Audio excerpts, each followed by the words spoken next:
ஒரு தேவயானி பையன் கமெண்ட் போட்டிருக்கான் பாருங்க.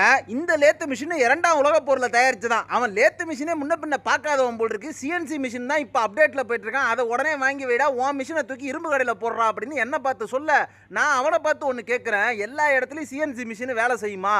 கொஞ்சம் யோசிச்சு பதில் சொல்கிறா. எப்பா சாமி, எல்லா இடத்துக்கும் சிஎன்சி மிஷின் செட் ஆகாதுங்க. ரெண்டாவது அதோட ரேட்டு கூட.